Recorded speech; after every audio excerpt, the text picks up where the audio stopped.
Okay, so let's move swiftly to the next talk, and we are welcoming Hsien-Chung Kao from National Taiwan Normal University. He's going to tell us about non-local electrodynamics in graphene and Weyl steady metals. I would like to thank the organizer for inviting me. It's always nice to be back to the stream community and talk. So I'll talk about non-local electrodynamics. I had in the title also graphene because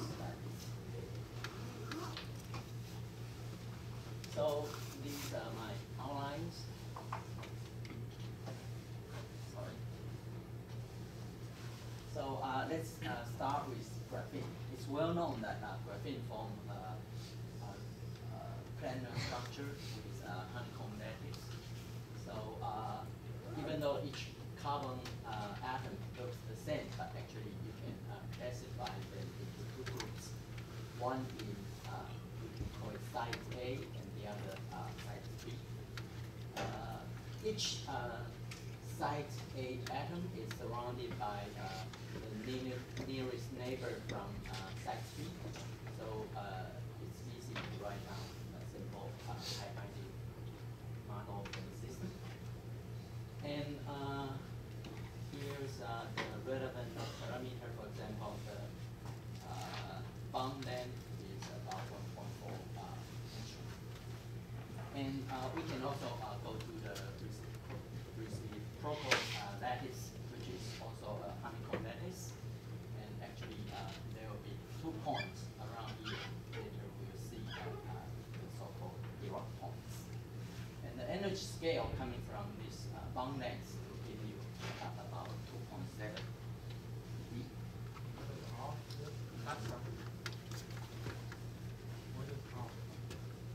Gamma R U summation over size. These are just positions. Sites, yes. Yeah, and because each site has 3 nearest neighbors, so these are the delta.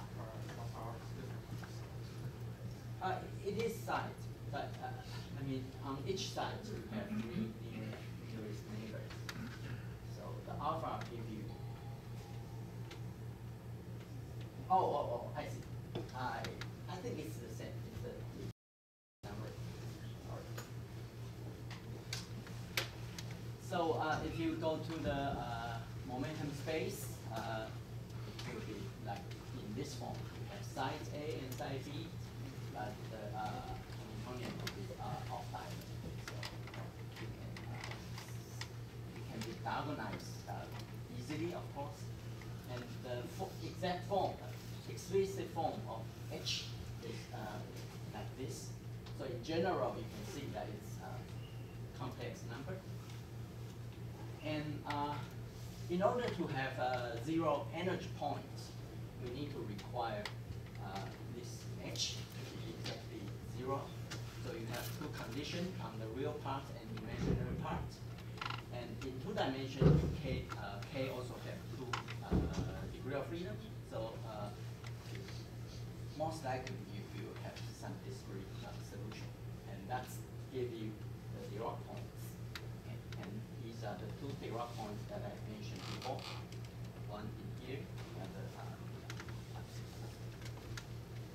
okay, and near the Dirac points, you can expand the dispersion relation, and you can find that it's actually linearly proportional to K. Therefore, it's almost like a massless particle, relativistic, except that the velocity here, of course, is much smaller, 1/300. And experimentally, we can do some measurement. One of the simplest one is the so-called optical resistivity. So you just shine EM wave on a sheet, graphene sheet, and then you can measure the transmission. And it has been measured that actually it's emission rate is about 98%. And it agrees well with what we know from graphene. And later on, I'll show you this. So, yeah, that's about it. And also, actually, it depends on the number of layers. You can have bilayer, tri-layer, and it seems like it's proportional to the number of layers. And actually, these laws, they are from absorption, not from refraction, because graphene has some conductivity, so it will absorb some of the energy. Okay, and one thing naturally arises from graphene is topological insulators, because in graphene, actually the system has both time reversal and parity symmetry. But in general, you can introduce mass term which break either time reversal or parity symmetry. And they have different names. So one is called the Seminole mass term, which break the parity invariance, but you can also have the so-called Hsien mass term, which break the time reversal symmetry. And because graphene can be simply described through, because it's just a two-band system, so you can introduce Pauli matrices, and there's some corresponding dx, dy, dz, which can describe a very general two-band system. And from the general form, you can calculate the so-called Weyl curvature. And when you integrate over the Hsien zone, then you get the Chen numbers. And so I guess the form should be quite familiar. And actually, there's a simple way to find out the numerical value. If you expand the Hamiltonian around the Dirac points, in general, it will be linearly proportional to the velocity, the momentum. But the sign could be different, because remember that in graphene there are two Dirac points, but in fact, the 2 points have opposite helicity or parity. So the sign could be different. And according to the sign, each will contribute this amount to the Chen number. And so as I mentioned that when you have the Seminole master, these two, they have the same, basically you have two masters, and these two, they have the same sign. But the coefficient here around each point have opposite sign. So as a result, actually, and this is generally the case when you have a time reversal symmetry. Whenever you have time reversal symmetry, you cannot have non-trivial Chen number. And on the other hand, if you have the Hsien mass term, these two have mass negative opposite sign, and in fact they will add up to 1. And therefore, when you introduce a master, in general, you make the spectrum gap form, and that will give you insulator. And from our past experience, we thought that insulators are boring, right? They do not conduct. But it turns out from this analysis, you can see that they have at least 2 kinds of insulators. One we call normal insulators, which carry trivial topological number. The other we call it topological insulator because it carries non-trivial topological number. And when you have an interface between these 2 kinds of insulators, then it can be shown that there will be always gapless edgemont. And a very simple model is given here. You have just like graphene, the linear dispersion relation, and also you have a sign change around the interface x equal to 0. And it's very simple to solve the differential equation, and you see that you can obtain this kind of boundary mode or edge mode, and it carry 0 energy. And so, as I mentioned, that when you have the Seminoles or Horden master, there are two types of insulators, and you can tune certain parameters, and then you have a transition from normal insulator to topological insulator, and that's a critical point, of course, will give you the mass equal to 0, and that actually is just graphene, right? So that's the point that the gap is closed. And that critical point actually will also give you the Weyl semi-metal. So basically, Weyl semi-metal is very similar to graphene, except that usually when we mention Weyl semi-metal, it's in 3 dimensions. And also, there's a difference.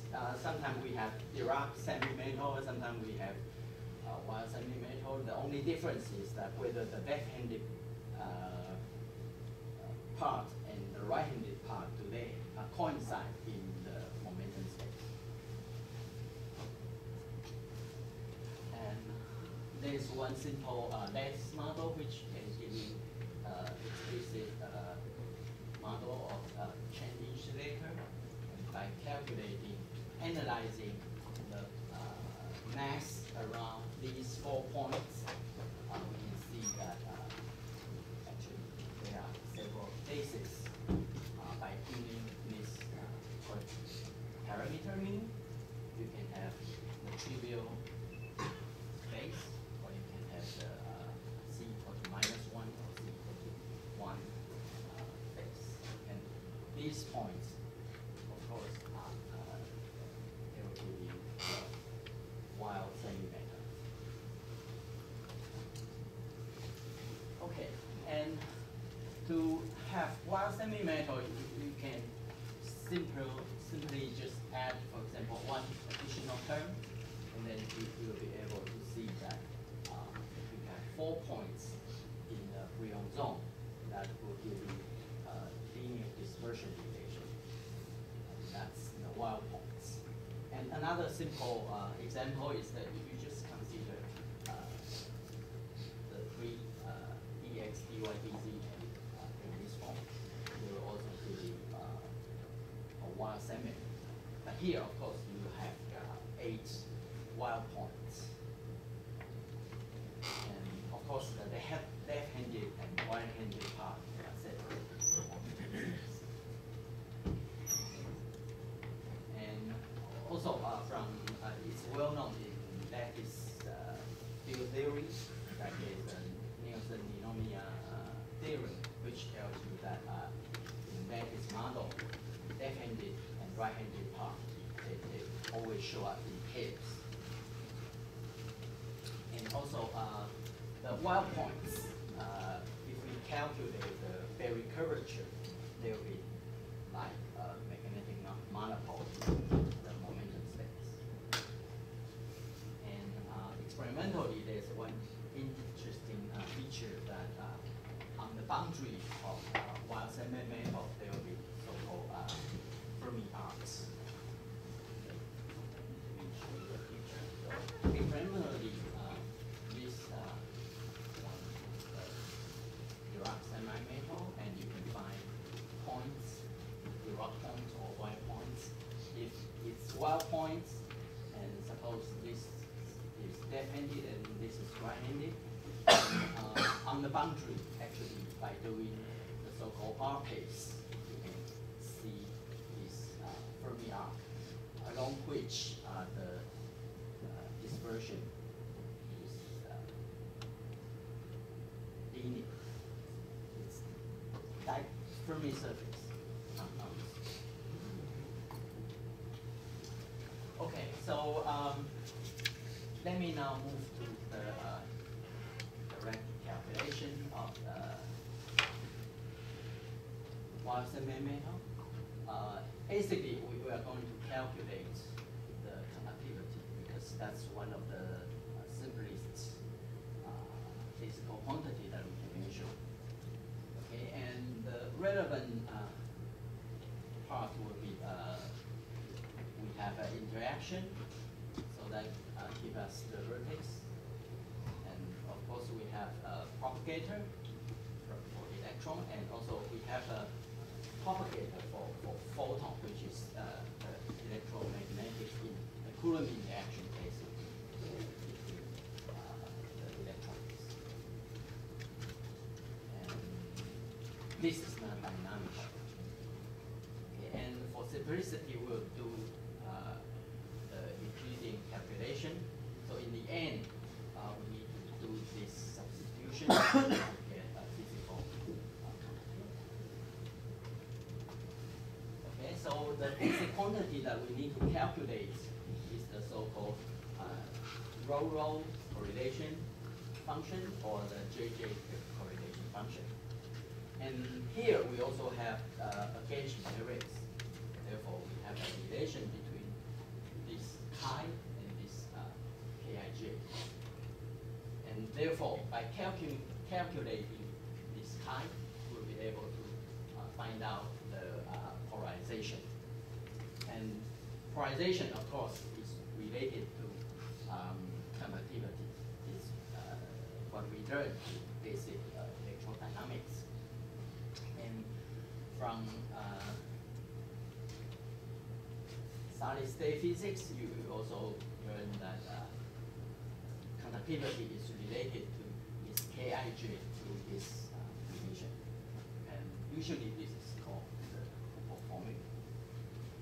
And we are interested only in the limit that K goes to 0. And usually, in most of the case in condensed matter physics, we have a smooth limit. And that's what we call local. So by non-locality here, actually I mean that there's some non-analyticity when you take this limit. And in the local theory, these two will be the same. Therefore, when you take the limit that K goes to 0, you just have something which proportional to delta Ij. So the conductivity answer is actually isotropic. But if there are some non-locality, then these two can be different. We'll see some physical effects because of that. And the calculation, of course, we can draw a Feynman diagram. This is the so-called broken egg diagram. This is the self-energy diagram, because as you can see, this part is actually just the correction, the self-energy correction to electrons. And also this is called the glasses diagram. And these are the terms. Okay, and this one, of course, is the one loop term. So it's simple, and usually in condensed matter they call it RDA, random phase approximation. Okay, so and similarly, we can calculate for the corresponding Kij, and in particular, we will focus on the case of the diagonal part, II, and do an average over I. And these are just some notations, because we are doing the calculation starting with lattice, so we have some cosine and sine. And so here's the results after some simplification and integrating over the frequency, internal frequency, of course. And this is the final form. And then we can take the continuum limit. And when we take the continuum limit, we must notice that they are fermion doublets, right? So we have 8 copies of fermion, and that's why we have an additional factor of 8 here. And as I mentioned, that through the Gauss, the Gauss theorem, you can find out the relation between the epsilon and the conductivity. And yeah, you can just find out the longitudinal conductivity to one loop.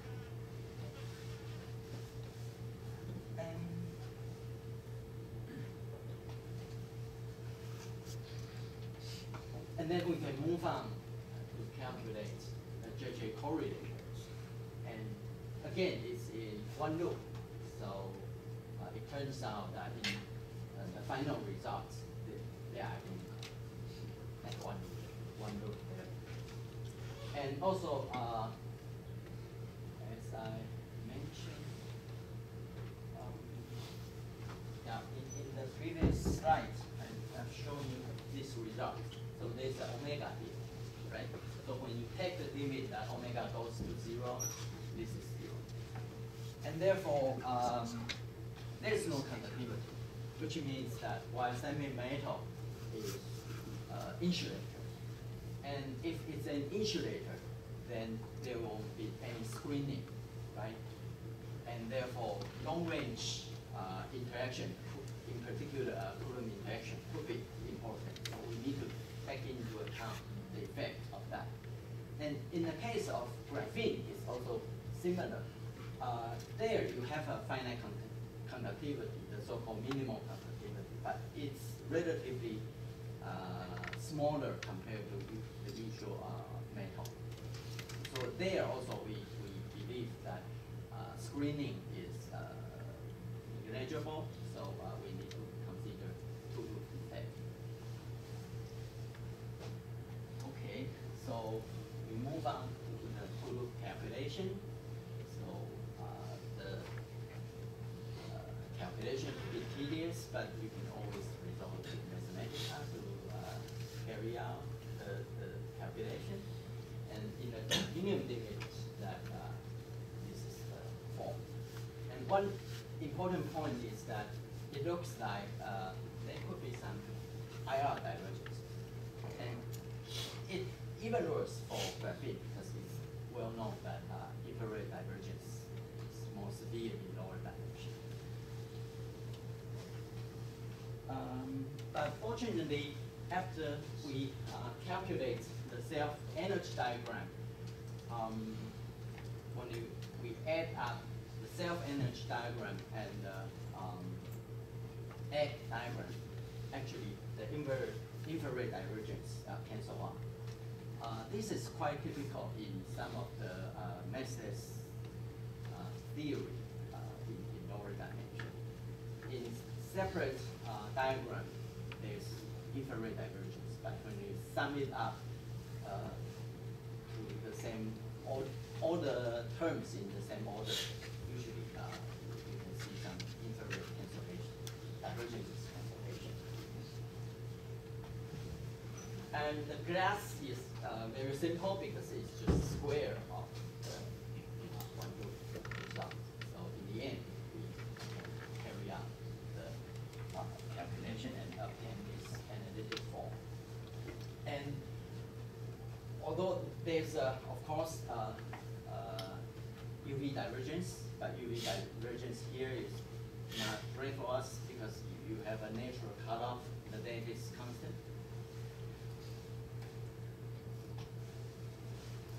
And we can do similar thing for KK. And again, the infrared divergences cancel out. So this is the result for the sigma II. And the glasses diagram have no contribution for the II, for the KII. And also, I would like to mention that when you do similar calculation for graphene, the glass diagram doesn't contribute at all, either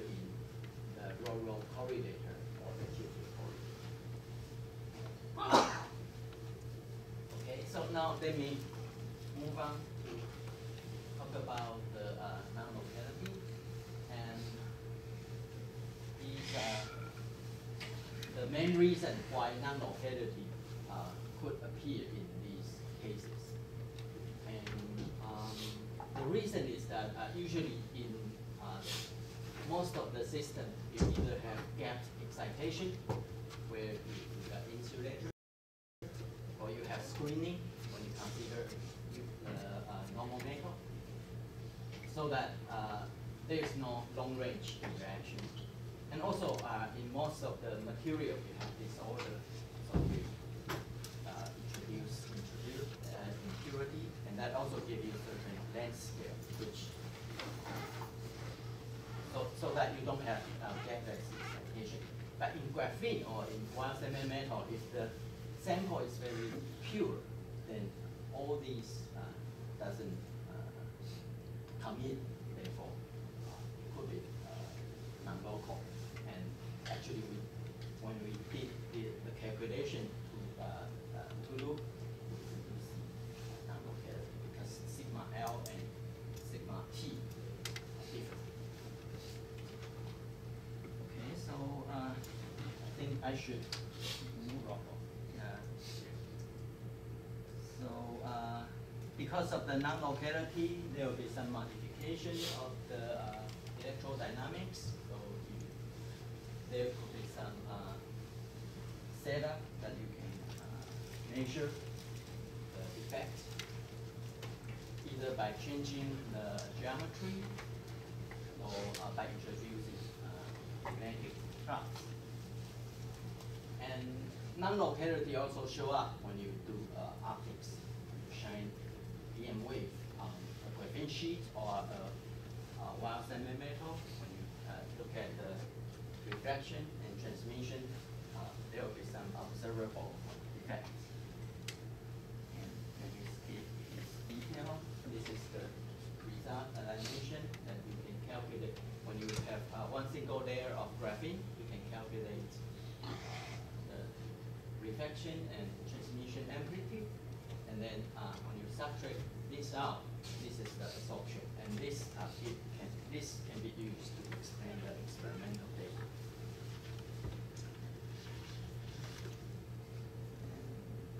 There's also non-locality effect in Weyl semi-metal.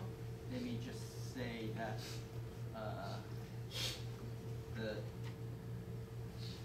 the horizontal polarized EM wave and vertical polarized EM wave have different, very different properties. In particular, when you consider horizontally polarized, the Weyl semi-metal will have no reflection at certain incident angle, which is a little bit like the Brewster angle in electrodynamics. So here's some of the numerical result that we calculated, and here's the Brewster angle, and when you change the angle, change frequency, you get a different angle. Yeah, so let me come to the conclusion. So in the linear response region, we can find the conductivity, the minimal conductivity of graphene, which is have a very simple form.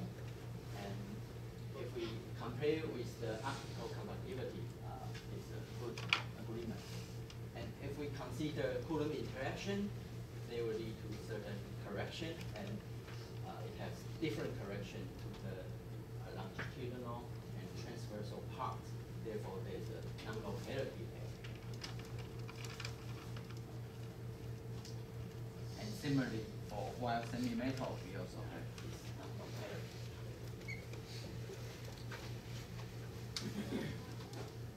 Yeah, so when you have Weyl semi-metal, there are at least two interesting phenomena which can be measured in principle. One is the pyromagnetic effect, in which there will be current when you apply magnetic field.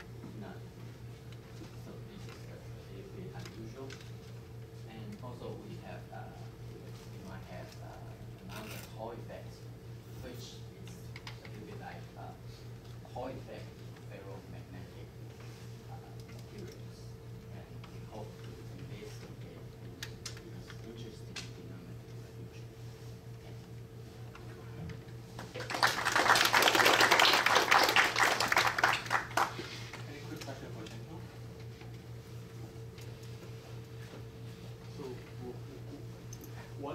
difference in your language, difference between non-locality and non-isotope?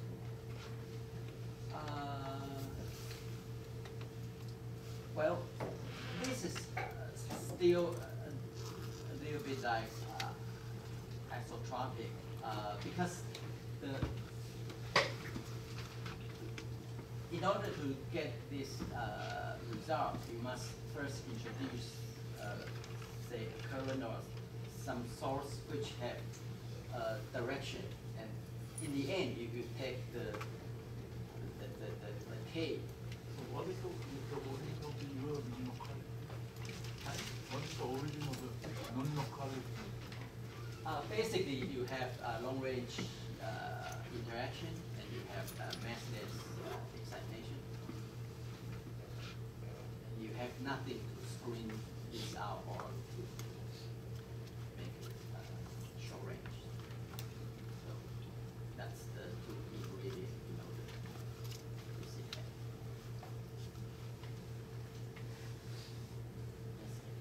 Is there any sum note for the article? Some Sum note. Oh, I'm not sure. You mean certain Integration over frequency.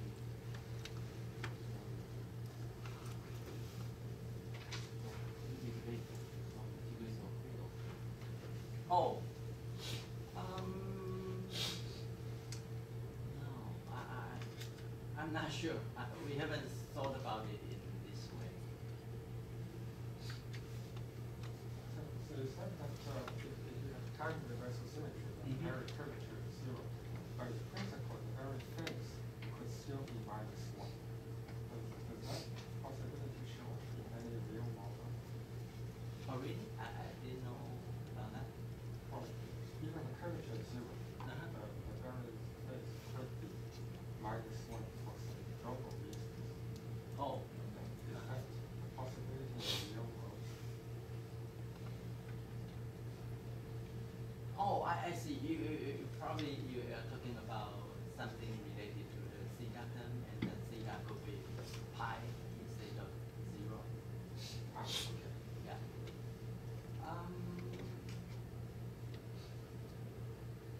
Well, you certainly can have this kind of theory, but I'm not sure whether there's some experimental evidence for So this it's a kind of. mathematical possibility, but to emphasize whether it's realized in the real world. Material